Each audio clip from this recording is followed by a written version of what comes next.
إله العالمين أبي القاسم محمد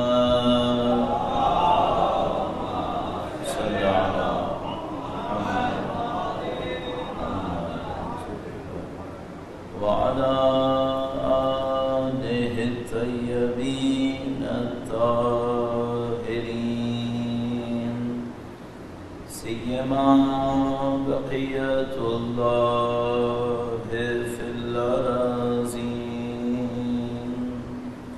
قال الله تعالى في كتابه الكريم: بسم الله الرحمن الرحيم. أم حسبت أن أصحاب الكهف والرقيم كانوا من آياتنا عجبا. درود بھیجے گا محمد وآل محمد صلی اللہ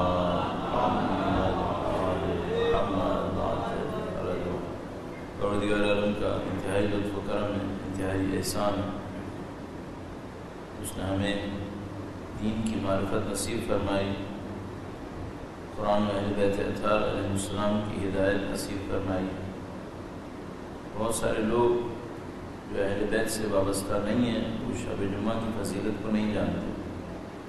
خدا کا شکر ہے اس نے ہمیں اہل بیت کے صدقے میں ان عبادتوں کے موقع نصیب کیے، سید الشہداء کے فرش عزا پہ بیٹھنا نصیب کیا ہے. تمام نعمتوں کا شکر بجا لانے کے لیے اور اس دعا کے ساتھ کہ انشاءاللہ مرد دموں تک اہل بیت اطہار کے جانثاروں میں خدا ہمیں قرار فرمائے. انشاءاللہ ان کے وارث کے ظہور کا دن دیکھنا نصیب فرمائے، ان کی نصرت اور ان کی نصرت کی راہ میں شہادت نصیب فرمائے. درود بھیجے گا محمد وآل محمد صلی اللہ علیہ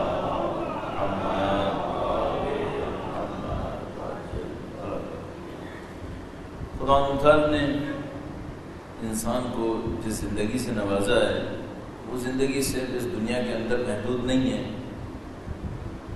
آپ دین کے جب بنیادی ترین احکام کو دیکھتے ہیں تو دین کا پہلا حکم توحید ہے. دین کی ابتدا توحید سے، ایک خدا کو مانتے ہیں، کائنات کا ایک خالق ہے، ایک ہی خالق ہے، اس نے اس دنیا کو خلق کیا. اسی طریقے سے جب آپ دین کا نام لیتے ہیں، آسمانی ادیان کا نام لیتے ہیں، تو اس میں ایک عقیدہ قیامت کا ہے. قیامت کا عقیدے کا مطلب یہ ہے کہ یہ دنیا یہاں پہ ختم نہیں ہوگی، بلکہ اس کے بعد ایک اور دنیا ہوگی. آپ یہاں سے نکلیں گے پھر کہیں اور جائیں گے، آپ کبھی ختم نہیں ہوں گے. یہ جو مشکل ہے، یہ جو عقیدہ ہے کہ ہم کبھی ختم نہیں ہوں گے، یہ ہم انسانوں کے لیے جو اس دنیا میں رہتے ہیں مشکل عقیدوں میں سے ایک عقیدہ ہے. ابھی تو الحمدللہ ہم لوگ مسلمان گھرانوں میں پیدا ہوئے ہیں، پیدا ہوتے ہی ہمیں یہ عقیدہ مل گیا ہے. ورنہ اگر آپ قرآن کریم میں ملاحظہ فرمائیں تو جو کافر اسلام پر، دین پر اعتراض کرتے ہیں، سب سے زیادہ اعتراض اس عقیدے پہ کرتے ہیں.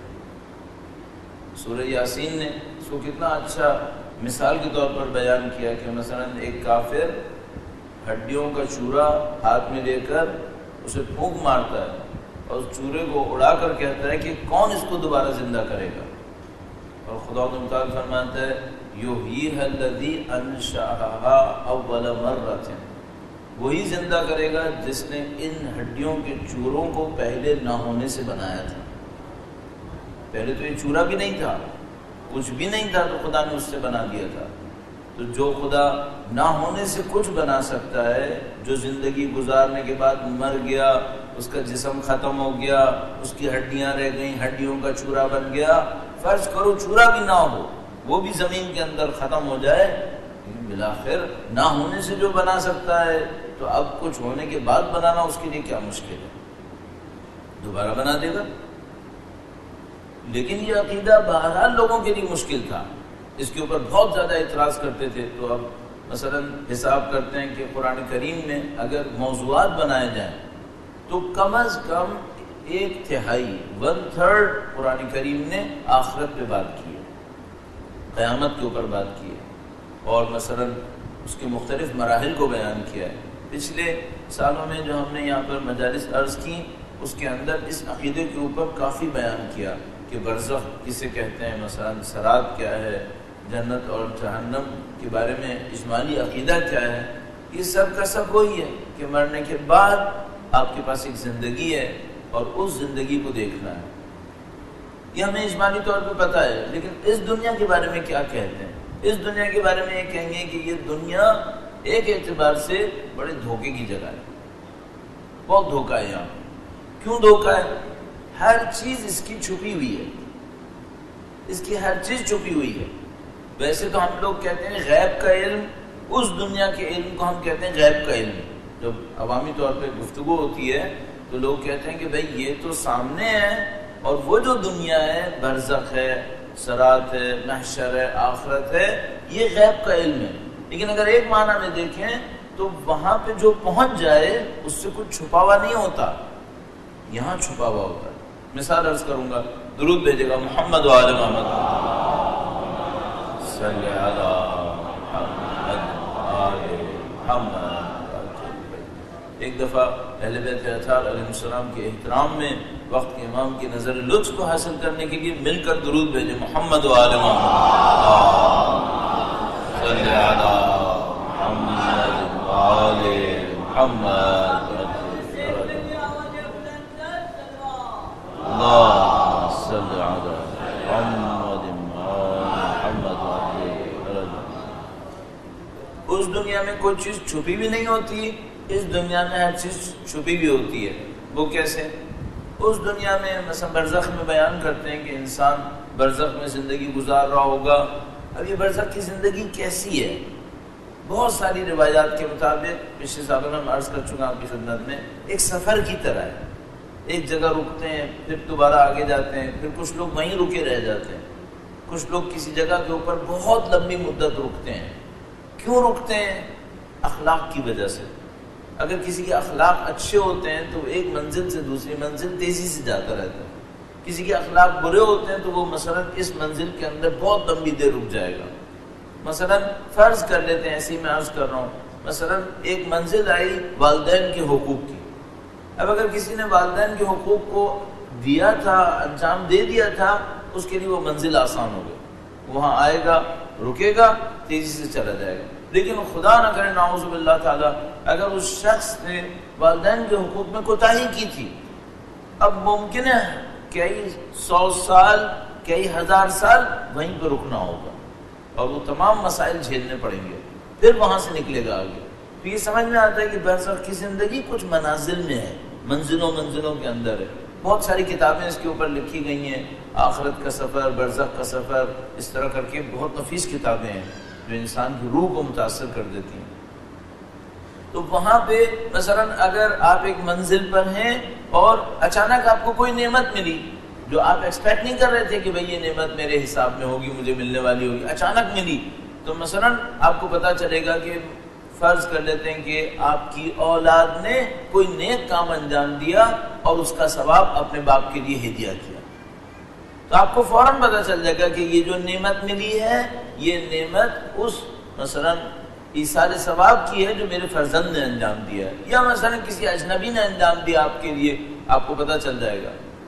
اسی طریقے سے نعوذ باللہ تعالی، خدا سب کو محفوظ فرمائے، اگر نعوذ باللہ کسی نے دنیا میں کوئی ایسا غلط کام کر دیا ہے جس کی وجہ سے انسانوں کی جان خطرے میں ہے، انسانوں کا ایمان خطرے میں ہے، انسانوں کا دین خطرے میں ہے، کیسے؟ نعوذ باللہ تعالی کوئی ایک غلط تقریر کر دی جس سے لوگوں کو دین میں شک پڑ گیا۔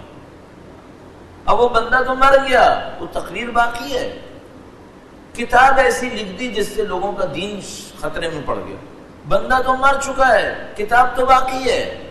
تو جس طرح صدقہ جاریہ میں اچھا کام باقی رہتا ہے، برزخ میں اس کا ثواب ملتا رہتا ہے، پتہ چلتا رہتا ہے، نعوذ باللہ تعالیٰ کوئی غلط کام کر گیا تو وہ بھی ایک مشکل اس کے لیے باقی رہ جاتی ہے، اور پھر وہ مثلا اس کے نام اعمال کے اندر وہ آتا رہتا ہے۔ اب خدا نہ کرے نعوذ باللہ تعالیٰ انسان پناہ مانگے، خدا نہ کرے اگر میرا جیسا آدمی مثلا کوئی کسی کا پیسہ لے کے چلا گیا، جس کا پیسہ میں لے کر گیا، میرے پیسے لے جانے کی وجہ سے اس کی اولاد کو کوئی مشکل اٹھانی پڑ گئی، اب جب تک اس کی اولاد مشکل میں رہے گی مجھے سزا اٹھانی پڑے گی، مجھے اس کی سزا اٹھانی پڑے گی، اور مجھے پتا چلے گا کہ یہ جو ابھی سزا آ رہی ہے یہ اس وجہ سے آ رہی ہے کہ فلاں کا پیسہ تمہارے ہاتھ میں رہ گیا تھا جو تم نے نہیں دیا تھا، تمہیں دے دینا چاہیے۔ وہ دنیا کھلی ہوئی آشکار دنیا ہے، اس میں کوئی چھپا ہوا نہیں ہے۔ اس دنیا میں کیا مشکل ہے؟ سب چھپا ہوا، سب چھپا ہوا، اور چھپے ہونے کی وجہ سے ہمیں دھوکہ ہو رہا ہے کہ نہیں ہے۔ مثلا میری عمر اتنی ہو گئی، اب میں نے جب سے بالغ ہوا ہوں نعوذ باللہ تعالیٰ کتنے گناہ کیے ہوں گے نہیں معلوم مجھے، کوئی حساب کتاب نہیں ہے میرے پاس۔ جب وہ گناہ نظر آ رہے ہیں کیا؟ ابھی نہیں، دیکھنے میں آنکھوں سے تو نظر نہیں آ رہے، تو کیا نہیں ہے پھر ختم ہو گیا معاملہ؟ نہیں، چھپا ہوا ہے۔ اگر استغفار کوئی اچھی کی ہوگی انشاءاللہ، کوئی نیک کام ایسا کیا ہوگا جس سے گناہ ختم ہو گئے ہوں، بخش دیے گئے ہوں، تو یہ ایک چانس ہے۔ ورنہ کیا ہے؟ ورنہ یہ سب کچھ میری روح کے اوپر موجود ہے۔ اچھا وہ جو نظر آتا ہے کیا؟ نہیں، نظر بھی نہیں آتا۔ تو کون سی دنیا اس معاملے میں خطرناک ہے؟ یہ دنیا خطرناک ہے، یہاں پتہ ہی نہیں چلتا۔ اب کیا ہوتا ہے، خدا کسی کو بہت توفیق دیتا ہے تو وہ استغفار کر لے، اور استغفار بھی مثلا اس نے گناہ کوئی اعمال انجام دیا، نعوذ باللہ 5 سال اس کے اندر مزے لیے، 10 سال مزے لیے، ایک دفعہ کہہ دیا استغفر اللہ، معاملہ ختم ہو گیا؟ نہیں، اس کو سب کو صحیح کرنا پڑے گا، سارے مسئلے حل کرنے پڑیں گے۔ مثلا میرے جیسا بولنے والا اگر بولنے کے دوران اس نے کسی کا دین نعوذ باللہ تعالیٰ خطرے میں ڈال دیا، پہلے اس کے جا کے دین صحیح کرنا پڑے گا۔ وہ جو مشہور و معروف حکایت ہے کہ ایک بندہ تھا، وہ غریب تھا، اس کو سمجھ میں نہیں آتا تھا پیسہ کہاں سے کماؤں، تو شیطان نے اس کے کان میں ڈالا کہ تم ایک دین بناؤ امیروں کے لیے، سارے دین آتے ہیں غریبوں کے لیے، تم دین بناؤ امیروں کے لیے۔ اس نے کہا میں کیسا دین بناؤں؟ اس نے کہا تم دین بناؤ کہ دولت کمانا بہت اچھا کام ہے، خرچ نہ کرنا اچھا ہے، عیاشیاں کرنا اچھا ہے۔ اس نے کہا اس سے کیا ہوگا؟ کہنے کا سارے امیر تمہارے ماننے والے ہو جائیں گے، ان کو مزے آئیں گے، تم ان کو بولنا جو اتنے پیسے دے اس کی نماز ختم، اتنے پیسے دے اس کا روزہ ختم، اتنا پیسہ دے اس کا حج ختم، سارے امیر تمہارے ماننے والے ہو جائیں گے، پھر کیا ہوگا؟ تمہارے پیسے ہی پیسہ ہوگا۔ اس نے کہا ٹھیک ہے، وہ دین بنا دیتا ہے، دین مشہور ہو جاتا ہے۔ ظاہر ہے جب نفس پرستی کے اوپر مبنی دین بنے گا تو وہ تو دین مشہور ہو ہی جائے گا۔ یہ جو لوگ کہتے ہیں نا دین ہمارا اصل دین کیوں اٹریکٹ نہیں کرتا نا، اور وہ جو مثلا ویسٹرن تھاٹس ہیں وہ اٹریکٹ کر لیتے ہیں، لوگوں کی فسق و فجور، اس کے اوپر لوگوں کا دل خود بخود چلا جاتا ہے۔ کیوں چلا جاتا ہے؟ ہوا و ہوس ہے اس کے پیچھے، نفسانی خواہشات اس کے پیچھے ہیں۔ ہاں اگر ایک بندے کو پتہ چل جائے کہ خدا کی محبت میں کیا ہے پھر کبھی نہیں جائے گا وہاں پر، لیکن پہلے چکھ تو لے، پتہ تو چلے، نظر تو آئے اسے کچھ۔ ابھی ہم لوگوں کے ساتھ مشکل کیا ہے؟ ہم میں سے اکثر کے ساتھ مشکل یہ ہے، نہ جنت دیکھیے نہ جہنم دیکھیے، تو نہ جنت کی طلب ہے نہ جہنم کا خوف ہے۔ کیوں دیکھی نہیں ہے؟ بھائی دیکھتے تو بات تھی نا۔ اب یہاں پہ ایک سوال ہے، آیا خدا نے دکھانے کا وعدہ کیا ہے یا نہیں کیا ہے؟ وعدہ کیا اس نے، دکھاؤں گا۔ اگر کوئی یہاں رہ کے محنت کرے، یہیں رہ کے جنت دیکھے گا، یہیں رہ کے دوزخ دیکھ لے گا، اپنے اپنے طریقوں سے۔ کوئی بالکل کھل کے دیکھے گا، کوئی ذرا ڈھکا چھپا کے دیکھے گا، کوئی مثال میں دیکھے گا، کوئی خواب میں دیکھے گا، کوئی جاگتے ہوئے دیکھے گا۔ تو خدا نے یہ نہیں کہا کہ میں بغیر دکھائی لے جاؤں گا تمہیں۔ اب چونکہ ایسا ہے تو اب کیا ہے، یہ دنیا چھپی ہوئی ہے۔ اس دنیا میں چونکہ سب کچھ چھپا ہوا ہے، لہذا اس دنیا کو کہتے ہیں یہ مکار دنیا ہے، یہ دھوکہ دینے والی دنیا ہے۔ دار الغرور اس وجہ سے کہتے ہیں، دھوکہ دیتی ہے۔ میں سمجھتا ہوں میں عابد زاہد ہو گیا ہوں چونکہ میں نے 4 اعمال انجام دے دیے، مثلا میں 10 سال سے نماز پڑھ رہا ہوں، اب تو معاملہ صحیح ہو گیا ہوگا۔ اچھا وہ جو پہلے کی گناہ تھے اس کا کیا پتہ کہاں پہنچے۔ ایک اور مشکل ہے جو میں کئی دفعہ آپ کی خدمت میں اشارہ عرض کر چکا ہوں، یہ بہت بڑی مشکل ہے۔ وہ کیا؟ اس کا چھپا ہوا کوئی سادہ چھپا ہوا نہیں ہے۔ چھپا جو چیزیں چھپی بھی ہوتی ہیں نا، اس کی چند مثالیں عرض کر سکتے ہیں ہم، تاکہ یہ سمجھ میں آئے یہ جو ہم کہہ رہے ہیں نا اندر چھپا ہوا ہے، اس کی کیفیت کیا ہے، اس کی کیا مثال دے سکتے ہیں ہم لوگ۔ درود بھیجے گا محمد و آل محمد۔ صل علی محمد وآل محمد وعجل۔ ایک دفعہ ایسا ہوتا ہے کہ مثلا میں نے نماز پڑھنی تھی، واجب تھی میرے اوپر، فجر کی نماز میرے اوپر واجب ہے، نعوذ باللہ تعالی شیطان نے دھوکہ دیا، میں نے نماز نہیں پڑھی، نعوذ باللہ تعالی۔ اچھا یہاں کوئی چیز چھپی بھی ہے؟ یہ چھپی بھی نہیں ہے، صاف سی بات ہے، فجر کی نماز اتنے بجے سے اتنے بجے تک پڑھنی ہوتی ہے، نہیں پڑھی، نماز قضا ہو گئی، یہ چھپا ہوا نہیں ہے، یہ تو سامنے ہے، گناہ ہوا ہے اور سامنے ہے۔ اب ایک اور مسئلہ، ایک دفعہ کیا ہوا ہے، میں اٹھا، روتے دھوتے اٹھا، آخری وقت میں ایک آنکھ کھول کے ایک آنکھ بند کر کے وضو کیا، ایک نماز پڑھ لی، سو گیا، اپنے آپ کو مطمئن کیا کر رہا ہوں، نماز تو پڑھ لی۔ ابھی تمہیں پتہ ہے کہ تم نے جو پڑھا ہے یہ کیا ہے؟ نہیں، تو یہ چھپا ہوا ہے یا سامنے ہے؟ یہ چھپا ہوا ہے، اس کو نہیں پتا اس نے کیا کیا ہے، لیکن اپنے دل کو مطمئن کر لیتا ہے میں نماز پڑھ لی، ختم ہو گیا معاملہ، کیسی بھی پڑھی دل کو مطمئن کر رہا ہے۔ اب اس سے کوئی پوچھے بھائی یہ نماز لے کر تم رسول اللہ کے سامنے کھڑے ہو، تمہیں مانیں گے، وہ قبول کریں گے؟ اللہ کے نبی نے کسی کو نماز پڑھتے دیکھا، وہ جلدی جلدی نماز پڑھ رہا تھا، تو اللہ کے نبی نے فرمایا کہ وہ چور کتنا برا چور ہے جو نماز سے چوری کر رہا ہے۔ کہا یہ کیا کر رہا ہے؟ یہ کہنے نے فرمایا یہ نماز سے چوری کر رہا ہے، نماز کو نہیں دے رہا، یہ چور ہے یہ آدمی۔ اب یہ ہماری زندگی میں کوئی نماز پڑھنے والے کو کہے تم چور ہو، مانے گا کوئی؟ یہ چھپا ہوا ہے۔ اور وہ جو اللہ کی حجتیں ہوتی ہیں ان کو پتا ہوتا ہے کہ بھائی یہ جو چھپا ہوا ہے وہ کیا چھپا ہوا ہے، تو وہ بتا دیتے ہیں کہ دیکھو یہ چھپا ہوا ہے۔ تو فرمایا مثلا ایک موقع پر ایک آدمی کو ایسی بے تکی نماز پڑھتے دیکھا، تو فرمایا اگر یہ اس طرح مرا تو میرے دین پہ نہیں ہے، میرے دین پہ نہیں ہے۔ اچھا وہ بندہ کیا سوچ رہا ہوگا؟ میں تو نماز پڑھتا ہوں، بلکہ وہ سوچتا ہوگا کہ میں مصلی ہوں۔ قرآن میں جو مصلی کا لقب ہے بہت بڑا لقب ہے، سید الشہداء نے مصلی کا لقب صحابی کو دیا، بہت بڑا لقب ہے۔ وہ تو یہ سوچتا ہوگا میں مصلی ہوں، جہاں پہ آتا ہوگا ذکر نماز پڑھنے والوں کو یہ ثواب ہے، سمجھتا ہوگا میرے لیے ہے۔ اللہ کے نبی فرمائے تو مصلی تو چھوڑ، تو میرے دین کے اندر بھی نہیں ہے، تو نے جیسی نماز پڑھی۔ یہ چھپا ہوا ہے یا آشکار ہے؟ سب چھپا ہوا ہے۔ اچھا اب ایک آدمی نے نماز پڑھی ہے، اول وقت نماز پڑھی ہے، سب کچھ صحیح ہو گیا، تکبیر صحیح کہہ دی، قرات بھی صحیح ہے، وضو بھی صحیح کیا، سوچا سمجھا کچھ نہیں ہے، کھڑا ہوا ہے، 4 جملے بولے، رکوع سجدہ کیا ہے، ختم، یہ نماز صحیح ہو گئی؟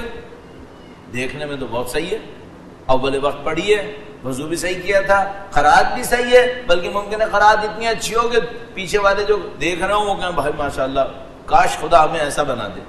اندر کا نہیں پتا کہ بندے نے اللہ اکبر کہا تھا، آخر میں اللہ اکبر کہا تھا، بس یہ اس کو پتا ہے، باقی کچھ نہیں پتا اسے، باقی اس کو کچھ نہیں پتا اس نے کیا بولا، کیا کیا، کیوں کیا، بس ہو گئی نماز، معاملہ ختم ہو گیا۔ 3 اچھا یہ جو اول وقت پڑھ رہا ہے، قرات بھی صحیح ہے، رکوع سجدے بھی اس نے ظاہری طور پہ فٹ صحیح کیا ہے، سوچا سمجھا نہیں ہے، یہ نظر آ رہا ہے کیا؟ چھپا ہوا۔ اس کا دھوکہ ہوگا یا نہیں ہوگا؟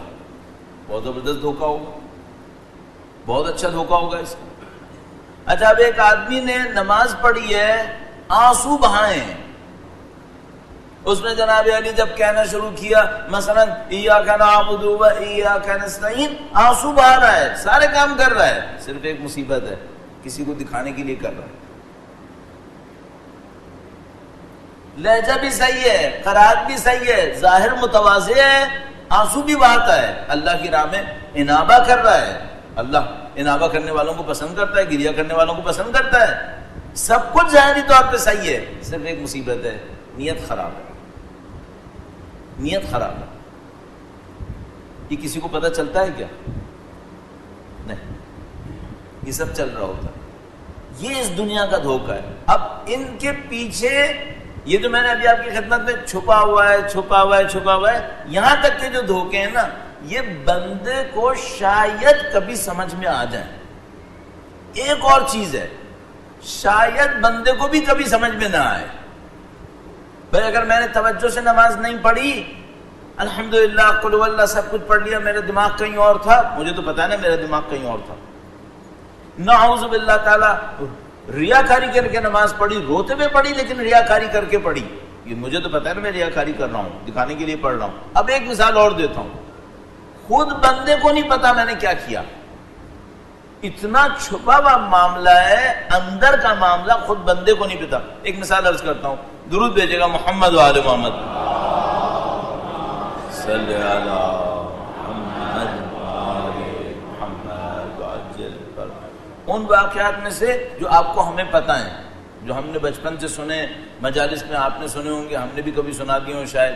مثلا کوئی آدمی اتنے سال تک پہلی صف کے اندر نماز پڑھتا تھا جماعت میں، ایک دن نہیں آیا، کوئی اور اس کی جگہ پہ بیٹھ گیا، اس نے دیکھا، اس کو بڑا برا لگا کہ میں 30 سال سے یہاں بیٹھتا ہوں اور ایک دن میں اگر 2 منٹ دیر سے آیا تو کوئی اور میری جگہ پہ بیٹھ گیا، تو اس کو برا لگا، کہا کچھ نہیں، اس نے جا کے نماز پڑھی، اس کے بعد گھر آیا، گھر آنے کے بعد اس کے ذہن میں ایک بات آئی کہ بھائی یہ جو میں نے 30 سال نماز پڑھی، یہ اللہ کے لیے پڑھی تھی، اپنے لیے پڑھی تھی؟ یہ کہ میں سوچ رہا ہوں کہ ان لوگوں کو یہ خیال ہونا چاہیے تھا کہ 30 سال میں نے نماز یہاں بیٹھ کے پڑھی ہے، اس کا مطلب ہے یہ میں نے خدا کے لیے نہیں پڑھی، اپنے لیے پڑھی ہے۔ مشہور و معروف ایک آیت اللہ، مثلا مشہد تشریف لے گئے، مسجد گوہر شاد، آپ نے دیکھا ہوگا مولا کے روضے کے سامنے مسجد، بڑا سا گنبد ہے اس کا، کہتے ہیں اسلام کے اندر گنبد، اتنا بڑا گنبد ایک مسجد کا اسی کا ہی ہے۔ وہاں پر انہوں نے نماز پڑھانا شروع کی، جماعت کروائی، 1 دن 2 دن 3 دن چند دن جماعت کروائی، اس کے بعد ایک دن پیغام دیا، بھائی یہ میں نے مغرب کی پڑھا دی ہے، عشاء میں نہیں پڑھا رہا، میں جا رہا ہوں اور اب کل سے بھی نہیں آؤں گا۔ لوگوں نے کہا بھائی یہ کیا ہوا، مغرب کی پڑھائی تھی، کم از کم عشاء کی تو پڑھاتے۔ انہوں نے کہا نہیں میں عشاء کی نہیں پڑھا رہا، وہ کوئی اور پڑھائے، مثلا میں کل سے آؤں گا بھی نہیں۔ پوچھا آغا ہوا کیا؟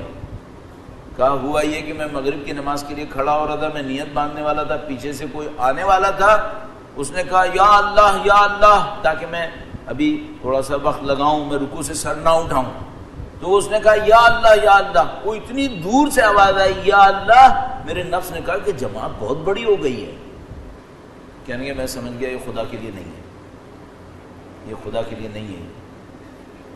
اچھا یہ جو ان لوگوں کو پتہ چل جاتا ہے، عام آدمی کو پتہ چل جاتا ہے کیا؟ نہیں۔ عام آدمی کے ساتھ کیا ہوتا ہے؟ اندر چھپا رہ جاتا ہے۔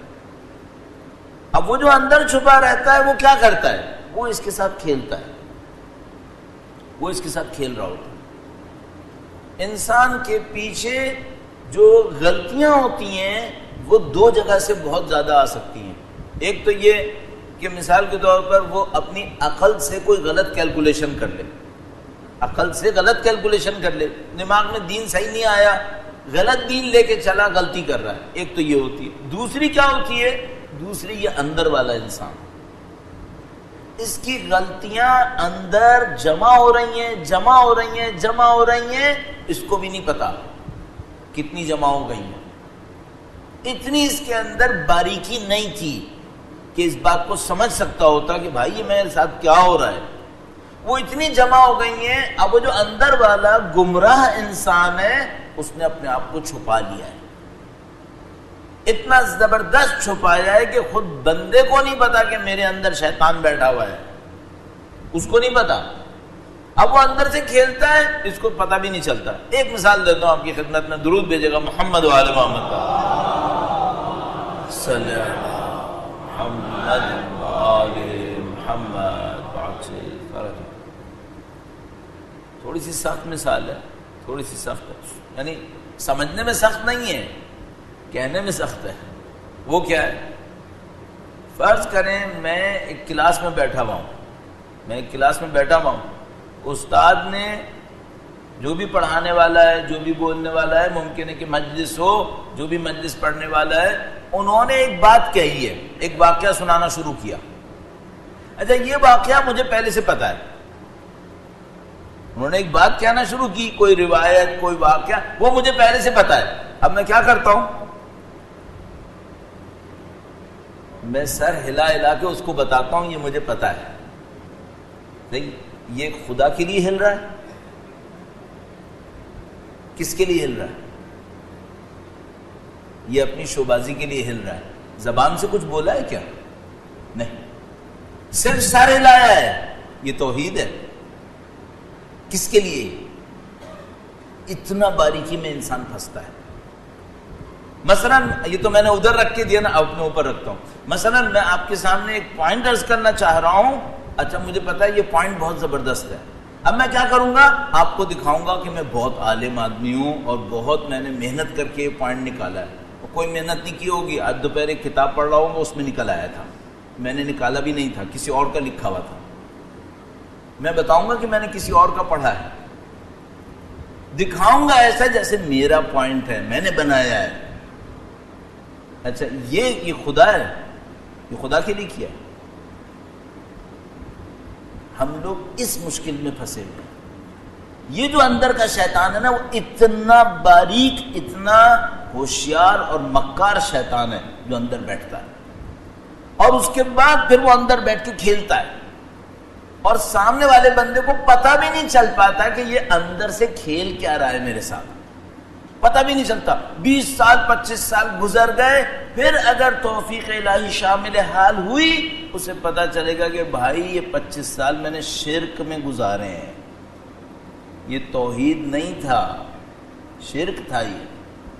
وہ بھی اگر خدا نے بڑی کوئی سعادت دی تو اس کو یہ پتہ چلے گا. یہ بھی اس دنیا کی چھپی ہوئی چیز ہے. اب یہ جو آخری پوائنٹ ہے نا، اس کو تھوڑا سا ایلیبریٹ کرتا ہوں، چونکہ مجھے لگ رہا ہے کہ یہ بہت خطرناک معاملہ ہے. درود بھیجے گا محمد و آل محمد پر. صلی علی محمد آل محمد وعجل فرج. اچھا باقی دھوکوں کو پکڑنا تھوڑا آسان ہے. انسان تھوڑی سی محنت کرے، باقی دھوکے پکڑے میں آتے ہیں. انسان کہیں نہ کہیں پکڑ لے گا. یہ جو اندر چھپا ہوا انسان ہے، اس کو پکڑنا کیسا ہے؟ اس کو پکڑنا بہت مشکل کام ہے. اس کو پکڑنا بہت مشکل کام ہے. کیوں؟ یہ میرا ہی نفس ہے، اور اس نے اپنے آپ کو، جس کو ہم لوگ اصطلاح میں کہتے ہیں نا، کیموفلاج کیا ہے. ایسا چھپایا ہے کہ اوپر سے نظر نہ آئے. آپ نے دیکھا ہوگا یہ آرمی وغیرہ کی جو وردی ہوتی ہے، اس میں خاکی رنگ ہوتا ہے، بلیک سا کلر ہوتا ہے، ایسا لگتا ہے جیسے جھاڑی کی طرح ہے. اس کو کیموفلاج کہتے ہیں کہ اوپر سے دیکھو سمجھ میں نہیں آئے گا. جانور بھی ایسے ہوتے ہیں، مٹی کے اندر ایسے بیٹھے رہیں گے، نظر ہی نہیں آتا کہ ہے کہاں پر. یہ جو اندر والا انسان ہے، یہ پرفیکٹ کیموفلاج کرتا ہے. اپنے آپ کو لے کے بیٹھ جاتا ہے، سمجھ میں بھی نہیں آتا ہے کہاں پر، اور پھر کیسے حرکت بھی ایسی کرے گا کہ آپ نہ سمجھ سکو کہ ہوا کیا. یہ دیکھا ہے آپ نے کچھ یہ جو ڈاکومنٹریز وغیرہ آتی ہیں جانوروں کی، بعض جانور دوسرے جانوروں کا شکار کرنے کے لیے پتوں میں بیٹھے ہوتے ہیں، مثلا مٹی کے اندر ہوں گے، پانی کے اندر ہوں گے، اور ایسا چھپ کے بیٹھیں گے، سمجھ میں ہی نہیں آئے گا کہ وہ ہے کہاں پر. اینڈ ٹائم پہ مارے گا، پھر غائب ہو جائے گا، پھر دوبارہ چھپ گیا. یہ اندر والا شیطان یہ حرکت کرتا ہے. چھپ کے بیٹھا رہے گا اور یہ انتظار کرے گا کسی ایسے موقع کا جب انسان کی زندگی اور موت کا معاملہ ہو ایمان کے حساب سے. اب یہ جو بندہ تھا، اگر یہ ہوشیار ہوتا تو یہ اپنے اندر والے شیطان کو پہلے سے پکڑے بیٹھا ہوتا کہ میں اس کو مضبوط نہیں ہونے دوں گا. ابھی میں اس کو عرض کرنے کی کوشش کروں گا کہ یہ تربیت کے مراحل بیان کرتے کرتے ہم اس مرحلے پر آئے ہیں، اور یہ سنگین مرحلہ ہے. یہ بہت سخت مرحلہ ہے جو مجھے سمجھ میں آتا ہے طالب علم ہونے کے ناطے. اس کے بعد بھی ہوں گے مراحل، میری طالب علمی میں مجھے یہاں تک سمجھ میں آتا ہے. اس کو پکڑنا بہت سخت کام ہے. اچھا اب سوال یہ ہے کہ یہ بعض لوگوں کے اندر بہت مضبوط ہو جاتا ہے، بعض لوگوں کے اندر کمزور ہوتا ہے. مثلا حربہ اس کا کیسے ہوتا ہے؟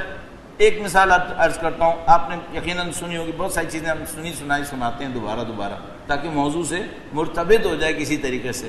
درود بھیجے گا محمد و آل محمد پر. صلی علی محمد و آل محمد وعجل. صرف وہ لوگ جو علم اخلاق میں یعنی اخلاقی لحاظ سے اپنے نفس کے اوپر بہت محنت کرتے ہیں، وہ اس کے وسوسے کو، اس کی آواز کو پکڑ لیتے ہیں کہ نہیں یہ میری آواز نہیں ہے، یہ کہیں اور سے آئی ہے. جو اس پہ محنت نہیں کرتے وہ اس کی آواز کو نہیں سمجھ پاتے کہ یہ میری ہے یا کسی اور کی ہے. تو وہ سمجھتے ہیں روٹین ہے. روٹین نہیں ہوتا, معاملہ خراب ہوتا ہے اور وہ اندر سے بول رہا ہوتا ہے. مثلا بیان کرتے ہیں شیخ آیت اللہ العظمت شیخ مرتضیٰ انصاری, بڑا مقام ان کا, آپ نجف تشریف لے جاتے ہیں تو وہ جو حجرے بنے ہوئے ہیں ان کے اندر ان کی قبر مطہر ہے. تو ان کا بیان کرتے ہیں کہ بھائی وہ مرجع تقلید تھے, ان کے پاس اموال بہت زیادہ تھے, خمس کا پیسہ ہوتا تھا, طالب علموں میں دینے کا پیسہ ہوتا تھا, لیکن وہ خود اپنی زندگی اس کے اوپر نہیں گزارتے تھے. وہ خود کمائی ہوتی تھی, ان کی ایک زراعت تھی, کوئی زمین تھی, وہاں سے کچھ کمائی آتی تھی ان کے شہر سے. تو کبھی ان کے شہر سے پیسہ نہیں آیا تو گھر والے جو تھے وہ فاقے پہ آ گئے, کھانا نہیں بنا ان کے گھر پہ. تو ایک رات کھانا نہیں بنا مثلا, دوسری رات جب ایسا ہوا بچے پھر بھوکے ہونے والے تھے تو ان کی زوجہ نے کہا کہ بھائی اللہ کا واسطہ ہم پر رحم کرو, تمہارے پاس اتنا پیسہ رکھا ہوا ہے, اتنے پیسوں میں تو پورا شہر پل جاتا ہے, اس میں ہمیں تو کچھ کھلا دو, ہم بھوکے مر رہے ہیں. تو انہوں نے کہا نہیں بھائی یہ پیسہ ہمارا نہیں ہے, یہ تو خمس کا پیسہ ہے اور یہ تو طالب علموں کا پیسہ ہے. تو انہوں نے کہا کہ اگر یہ طالب علموں کا ہے, تم تو ان طالب علموں کے استاد ہو, جب طالب علموں کا ہے تو تمہارا کیوں نہیں ہے, تم اس میں سے اٹھاؤ. تو انہوں نے کہا نہیں یہ طالب علموں کے لیے آیا تھا, یہ استاد کے لیے نہیں آیا تھا, تو میں اس میں سے نہیں اٹھا سکتا. انہوں نے کہا اچھا ایسا کرو خمس میں سے کچھ لے لو تاکہ ہماری زندگی گزرے, ہمیں کھانا تو کھلاؤ. انہوں نے کہا نہیں میں نہیں لے سکتا. انہوں نے کہا اچھا ایسا کرو اس میں سے بھی مت اٹھاؤ, تمہارے اپنے پیسے آنے والے ہیں نا. انہوں نے کہا ہاں آنے والے ہیں. کہا ایسا کرو خمس میں سے قرض لے لو, خمس میں سے ایک رات کے کھانے کا قرض لے لو تاکہ ہم لوگ کھانا کھا لیں, پھر تمہارے جب پیسے آئیں تو تم دے دینا اس میں سے. انہوں نے کہا ہاں یہ بات ٹھیک ہے, میں قرض لے لیتا ہوں. وہ قرض لیا انہوں نے, اس میں سے تھوڑا سا نکالا اس نیت سے, باہر جا رہے تھے پھر واپس آ گئے. کہا میں نہیں کر سکتا, یہ میں نہیں کر سکتا, بغیر کھائے سو جاؤ یہ بہتر ہے. انہوں نے کہا اب کیوں نہیں کر سکتے؟ کہا میں سوچ رہا ہوں اگر آج رات مر گیا تو امام کا مخروض مروں گا, میں نہیں کر سکتا, یہ میں نہیں کروں گا. اگر کوئی اپنے اوپر اتنی گرفت رکھے, ایک ایک آواز کو سوچے یہ آواز کیوں آئی تھی, کہاں سے آئی یہ آواز, میں نے ایسا یہ سوچا کیوں, پھر وہ اس مصیبت سے بچ سکتا ہے. اگر کوئی اس طرح سوچے. اچھا ہم لوگ ایسے نہیں سوچتے.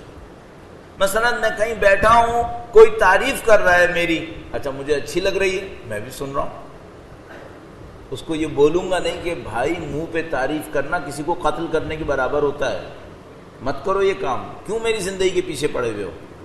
نہیں بولوں گا, سنوں گا. بلکہ بدتر آزمانے کے لیے عرض کر رہا ہوں آپ سے, مثلا آپ کے علاقے میں کوئی اچھا کام ہوا, کوئی بندہ سمجھ رہا ہے آپ نے کیا, اب وہ کہے گا یہ کام بہت اچھا ہوا, آپ نے بڑا اچھا کام کیا ہے, آپ نے یہ بہت اچھا کر دیا ہے. اچھا آپ کو پتا ہے کہ میں نے نہیں کیا ہے, اتنی جرأت دکھائیں گے, کہیں گے نہیں بھائی یہ میرا نہیں کسی اور کا ہے. ہم لوگوں کے ساتھ ہوتا ہے. مثلا ہم کہیں پہ گئے, وہ کہے گا مولانا آپ نے ایک دفعہ ایک روایت سنائی تھی نا, اس نے میرے اوپر بڑا اچھا اثر ڈالا تھا. کون سی روایت؟ اب وہ ایک روایت سناتا ہے جو ہم نے نہیں سنائی تھی. کتنے لوگ ہوں گے جو یہ کہیں گے نہیں بھائی میں نے نہیں سنائی, یہ اچھا کام کسی اور کا ہوگا. مفت میں تعریف آ رہی ہے, لینے میں کیا جا رہا ہے. اچھا یہ خدا ہے, یہ خدا کے لیے کیا. جب اتنی باریکی میں آپ جائیں, کم از کم اتنی باریکی میں, تب آپ کو پتہ چلے گا خدا کے لیے کیا کیا ہے, کیا کیا ہے. اور یہ بھی بہت اندر کی بات ہو گئی ابھی بھی. اب اس کے اندر بھی ہوگا کچھ نہ کچھ, اس سے بھی آگے ہوگا, ہمیں ابھی پتہ نہیں ہے.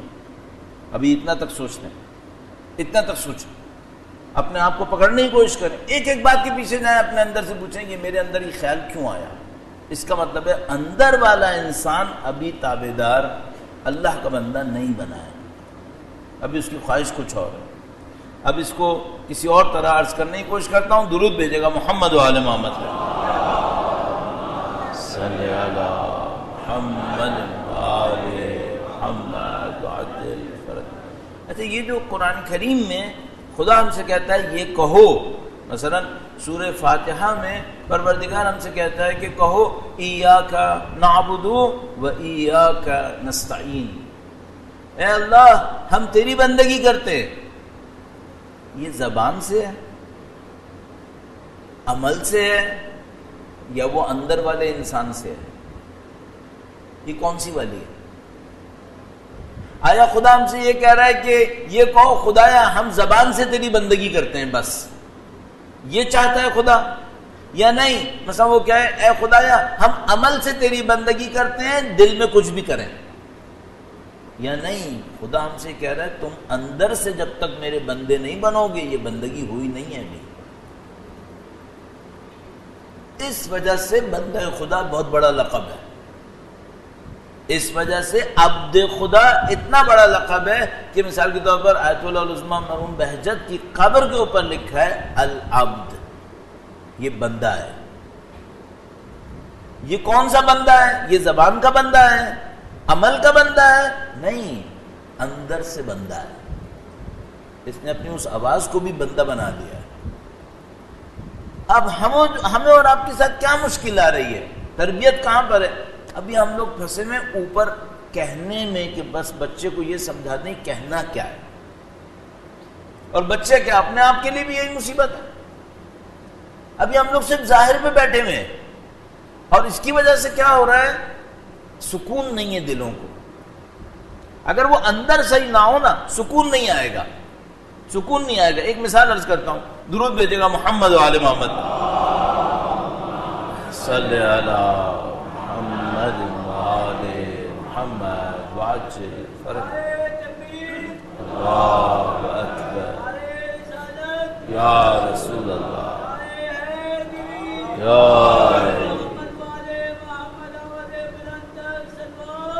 اللہم صلی علی محمد وآل محمد وعجل فرج۔ شب جمعہ پروردگار انشاءاللہ آپ کے اور ہمارے مرحومین کی اور ہماری اور آپ کی مغفرت فرمائے۔ ایک بار پھر درود بھیجے گا محمد وآل محمد صلی علی محمد وآل محمد وعجل فرج۔ تھوڑا سا مختلف انداز میں ایک بات عرض کروں گا۔ یہ جو ہم لوگ اس دنیا سے جانے کے بعد محشر میں پہنچیں گے، برزخ میں پہنچیں گے، اور برزخ میں جائیں گے تو وہ جو ہمارا اندر والا انسان ہے وہ باہر آئے گا۔ وہ کہنے والا باہر آئے گا، کرنے والا باہر آئے گا، یا وہ جو چھپا ہوا ہے وہ باہر آئے گا؟ کون سا والا آئے گا؟ مثلا خدا تعالی نے فرمایا اذا حصل ما فی الصدور، وہ سامنے آ جائے گا جو سینوں میں چھپا ہوا ہے۔ تو یہ چھپا ہوا کوئی سادہ سی چیز ہے جو خدا کہہ رہا ہے چھپا ہوا ہے، یا نہیں؟ یہ جو اگر خدا کہہ رہا ہے نا چھپا ہوا ہے، اس کا مطلب شاید ہمیں بھی نہ پتا ہو۔ ایک بچہ مجھ سے کہتا ہے نا میں نے کوئی چیز چھپائی ہے، تو میں سمجھ جاتا ہوں اتنی پیچیدہ جگہ پہ نہیں چھپائی ہوگی، بچہ ہے کتنا عقل لڑا لے گا۔ لیکن اگر کوئی بہت بڑا آدمی، سینئر، تجربے کار، گھاگ آدمی مجھ سے کہے میں نے چھپائی ہے تم ڈھونڈو، تو میں سمجھ جاتا ہوں یہ آسان کام نہیں ہوگا۔ اب اگر خدا کہے کہ چھپی ہوئی چیز آشکار ہوگی، اس کا مطلب ہے کوئی ایسی چھپی ہوئی ہوگی جو میرے بس میں ذرا مشکل ہی ہوگی کہ میں اس کو نکال پاؤں۔ یہ وہ اندر والا ہے، یہ وہ اندر والا ہے جس کو خود میرے لیے پکڑنے میں بہت مشکل ہو جاتی ہے کہ میں اس تک پہنچ سکوں۔ کیوں؟ میرا نفس مجھے جنتی سے کم سمجھنے نہیں دیتا۔ میرا نفس تو مجھے ولی اللہ بنانا چاہتا ہے، میرا نفس تو مجھے کہتا ہے تم ولی اللہ ہو، دوسرے کیا ہیں تمہارے سامنے؟ تو وہ مجھے کیا دیکھنے دے گا کہ میرے اندر کیا بیٹھا ہوا ہے؟ نہیں، چھپا ہوا رہے گا۔ خدا کہہ رہا ہے وہ جو چھپا ہوا ہے وہ میں آشکار کروں گا۔ تو عزیزان محترم، ہم لوگ اس چھپے ہوئے پر اگر کام نہ کر سکے تو ہم سختی میں پھنسنے والے ہیں، ہم بڑی مشکل میں پھنسنے والے ہیں۔ اب اتنی بات ہو گئی اس کے اوپر، اب ایک بس مرحلہ اور، آج اس سے زیادہ بات شاید نہیں ہو پائے گی، وہ یہ کہ بھائی یہ جو اندر بیٹھا ہے اور بالآخر پل میرے ہی اوپر رہا ہے، پل میرے ہی اوپر رہا ہے، اس کو طاقت کہاں سے ملتی ہے؟ اسٹرینتھ کہاں سے ملتی ہے اس کو؟ اسے میں نے تو نہیں پالا تھا، اسے جان بوجھ کے تو نہیں پالا تھا، لیکن پھر بھی پل رہا ہے یہ اس کو طاقت کہاں سے مل جاتی ہے؟ کھانا کہاں سے مل جاتا ہے اس کو؟ زندہ کیسے ہے یہ؟ تو میں عرض کروں گا یہ ہمارے جذبات پہ زندہ ہے۔ کیا مطلب؟ میں ایک جگہ سے گزرا، ایک آدمی مجھے نظر آیا، اس کو دیکھتے ہی میرے دل کے اندر نعوذ باللہ حسد کا جذبہ آیا۔ یہ جو میرے دل کے اندر حسد کا جذبہ آیا، یہ کس کے لیے خزاں بنی ہے؟ اس اندر والے کے لیے، یہ اس پہ پل رہا ہے۔ اب میں کہیں پہ بیٹھا تھا، نعوذ باللہ تعالیٰ میرے اندر لالچ آئی، کسی نے تذکرہ کیا میرے پاس اتنا پیسہ ہے، کسی نے کہا میرے پاس یہ، اب میرا دل چاہ رہا ہے کاش میں ادھر سے نکلوا کے ادھر لے آتا۔ یہ جو جذبہ ہے، کیا کچھ نہیں ہے، ابھی دھوکہ نہیں دیا ہے، لیکن اندر یہ جذبہ غلط ابھر رہا ہے۔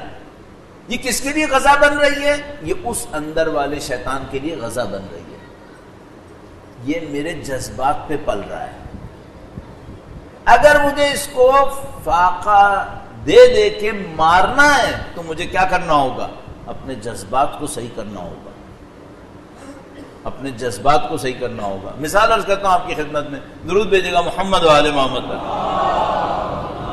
صلی علی محمد و آل محمد وعجل فرج۔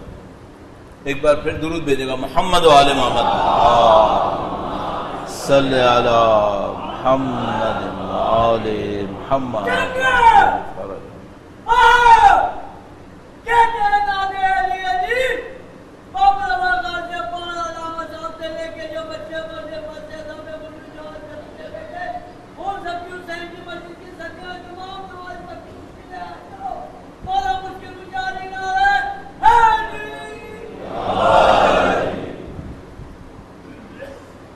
ایک بار پھر درود بھیجے گا محمد و آل محمد صلی علی محمد۔ اتنا ان کی بات سننے میں مشغول ہو گیا کہ میرے ذہن سے نکل گیا میں بات کیا کر رہا تھا۔ ایک بار پھر درود بھیجے گا محمد و آل محمد صلی علی محمد محمد۔ میں نے عرض کیا تھا کہ بھئی یہ جو ہمارے جذبات ہوتے ہیں، یہ غلط جذبات یہ اس انسان کو پال رہے ہوتے ہیں۔ اب مجھے کیا کرنا ہوگا؟ مجھے اپنے جذبات کو کنٹرول کرنا ہوگا۔ کیا مطلب؟ جذبات کو انسان کیسے کنٹرول کرے؟ بھئی زبان کو کنٹرول کرے، جھوٹ نہ بولے، عمل کو کنٹرول کرے، فجر کی نماز پڑھ لے۔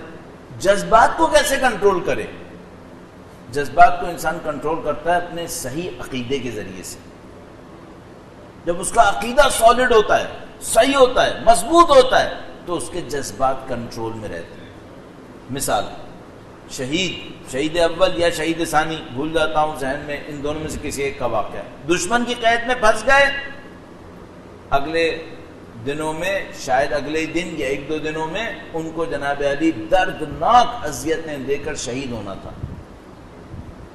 اللہ سے توسل کرتے ہیں اور خدا متعال سے کہتے ہیں کہ انی مغلوب فانتصر۔ قرآن کریم میں چند جملے ایسے ہیں جو خدا بیان کرتا ہے کہ میرے نبی نے کہا اور میں نے نصرت بھیج دی۔ تو مثلا وہ جو نماز غفیرہ کے اندر آتا ہے وَظَنُّونَ إِذْ ذَهَبَ مُغَاضِبًا، تو انہوں نے فرمایا لا الہ الا انت سبحانک انی کنت من الظالمین فاستجبنا له ونجیناہ من الغم وکذالک ننجی المؤمنین۔ ہم نے ان کی بات بھی سنی، انہیں غم سے نجات دے دی، اور اسی طرح ہم مومنین کی مدد بھی کرتے ہیں۔ اس کا مطلب ہے یہ جملہ کی پوائنٹ ہے۔ اسی طرح ایک کی پوائنٹ ہے انی مسنی الضر وانت ارحم الراحمین۔ اے خدایا مجھے ضرر اور نقصان کا سامنا ہے، سختی کا سامنا ہے، اور تو ارحم الراحمین ہے۔ خدا کہتا ہے جب میرے نبی نے یہ کہا نا، میں نے نصرت بھیج دی۔ اسی طرح ایک جگہ پہ فرمایا، میرے نبی نے کہا انی مغلوب فانتصر، اے خدایا مجھ پہ دشمنوں نے غلبہ کر لیا، میری نصرت فرما۔ تو خدا تعالیٰ فرماتا ہے بس میں نے نصرت بھیج دی۔ وہ شہید یا اول یا ثانی دشمن کے نرغے میں قید خانے کے اندر اللہ سے توسل کیا، انی مغلوب فانتصر کا ورد کیا، مثلا ایک کاغذ کے اوپر لکھا اور سو گئے، اور امید اس پہ تھی کہ بھئی میں نے اللہ سے کہا انی مغلوب فانتصر، اور آیہ کریمہ کہتی ہے جب کوئی یہ کہتا ہے ایک خاص دل کے ساتھ تو خدا اسے پورا کر دیتا ہے۔ اب خدا مجھے پورا کر دے گا۔ جب اٹھے تو کاغذ کے اوپر یہ لکھا ہوا تھا، انہوں نے فرمایا انی مغلوب فانتصر، عربی میں لکھا تھا ان کنت عبدی فاستبر، اگر میرے بندے ہو تو صبر کر لو۔ آئے نے کہا تھا میں مغلوب ہوں تو میری نصرت فرما۔ اللہ نے لکھ کے بھیجا کہ اگر میرے بندے ہو، دیکھا بندگی کتنا بڑا مقام ہے۔ بندے ہو کا مطلب کیا ہے؟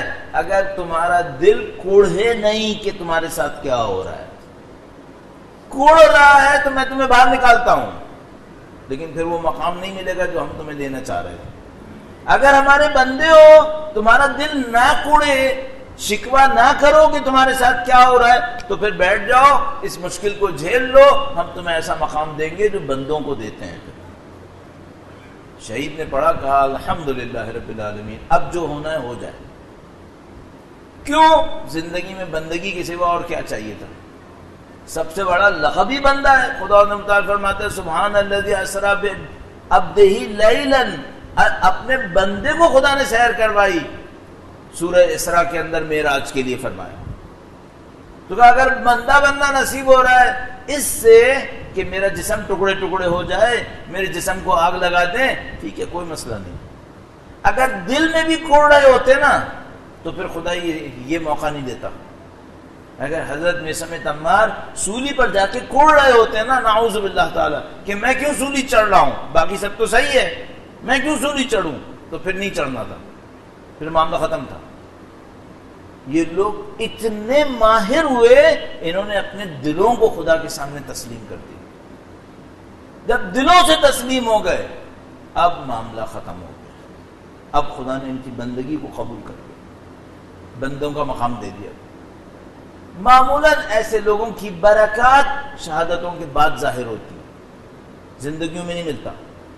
یہ لوگ جو اس قسم کے بندے ہوتے ہیں، ان کو دنیا میں شہرت نہیں ملتی، زندگی کے اندر ان کو دنیا میں شاید کوئی پوچھتا بھی نہیں ہے، سختی میں مصیبتوں میں زندگی گزارتے ہیں، لیکن ان کی برکات ظاہر ہوتی ہیں بعد میں۔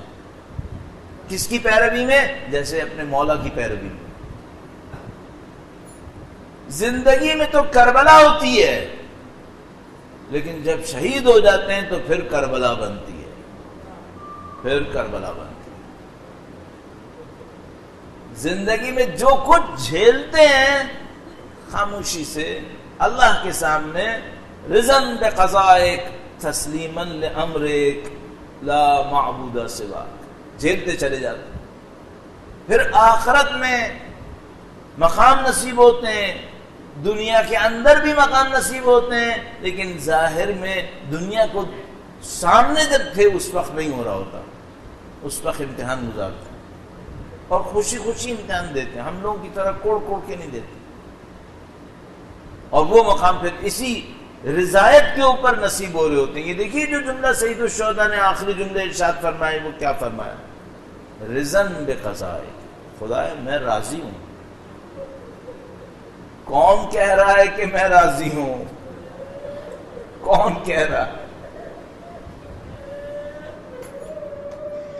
یہ علی اکبر کا لاشا اٹھا کے کہہ رہے ہیں میں راضی ہوں۔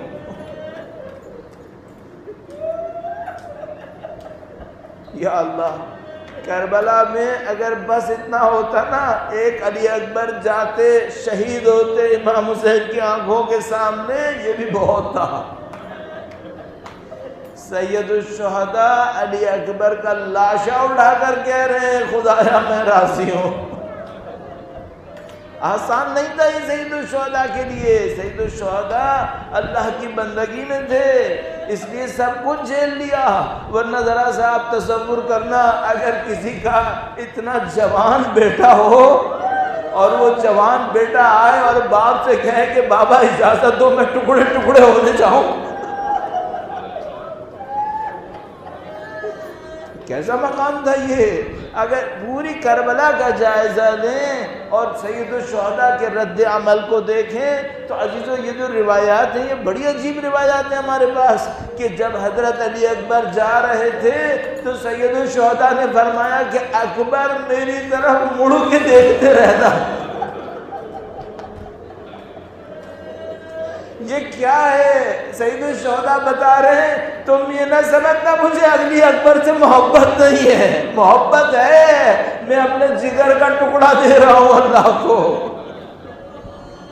محبت تو بہت ہے۔ کتنی محبت تھی، اتنی محبت تھی کہ جب جانے لگے تو خدا کے سامنے ہاتھ اٹھا کر کہا خدا تو جانتا ہے میں کس کو بھیج رہا ہوں تیرے سامنے۔ یہ میرے جگر کا ٹکڑا ہے۔ عزیز شب جمعہ ہے، چونکہ برکتوں کی شب، رحمتوں کی شب ہے اور مصائب کے ایام ہیں، لہذا دو جملے زیادہ عرض کروں گا مصائب کے۔ بس اس لمحے کو سوچنا جب بیویاں علی اکبر کو الوداع کہہ رہی تھی۔ جب بھی کوئی مجاہد تیار ہوتا تھا تو وہ الوداع کہنے بیویوں کے خیمے میں جاتا تھا تو بیویاں اسے الوداع کہتی تھی۔ راوی بیان کرتے ہیں، علماء اس روایت کو پڑھتے ہیں، کہتے ہیں جب علی اکبر الوداع کرنے گئے تو ایسا ماتم ہوا جیسے کسی کا جنازہ اٹھنے والا ہو۔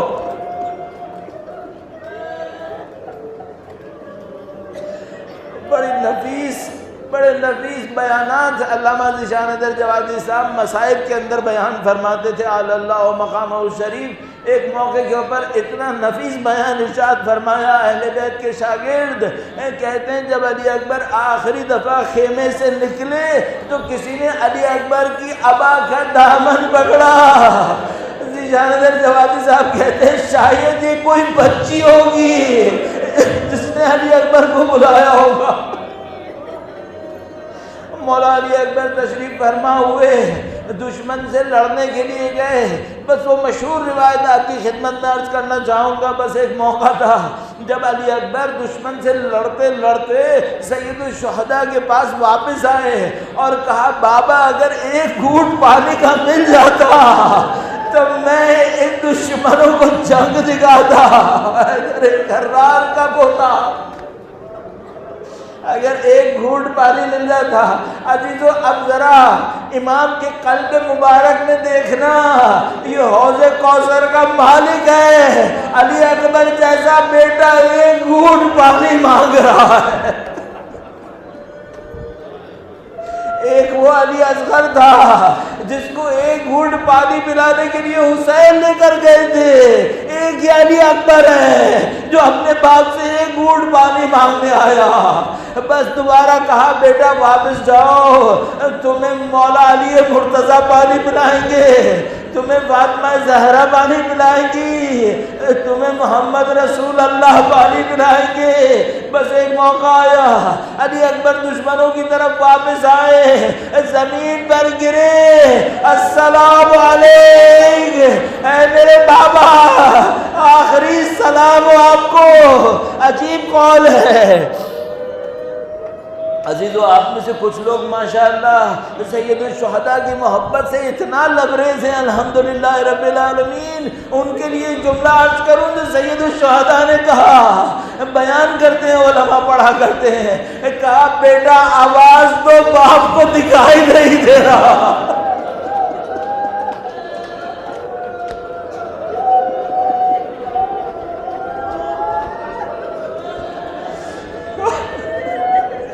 کون سا برالا ہے؟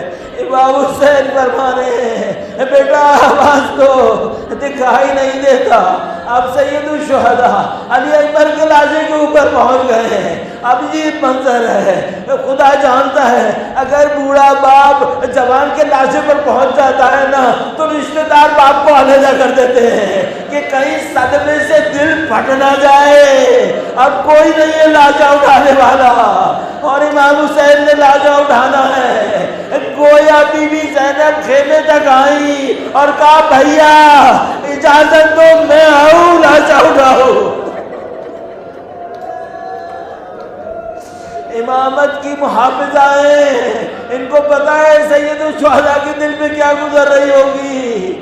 علامہ ذیشان حیدر جوادی نے یہاں پر ایک شعر پڑھا ہے، جب میرا خود کا دل چلنے لگتا ہے امام حسین کے مصائب پر تو یہ شعر بیان کرتا ہوں، میرا دل چاہتا ہے۔ علامہ نے پڑھا، بیوی نے فرمایا شب جمعہ ہے لیکن مصائب کی خاطر، کہا لاشا ہے برابر کا بھیا سے نہ اٹھے گا۔ جوان کا لاشا باپ کے برابر کا ہو گیا، اب باپ کیسے اٹھائے؟ لاشا ہے برابر کا بھیا سے نہ اٹھے گا، میں پالنے والی ہوں گودی میں اٹھا دوں۔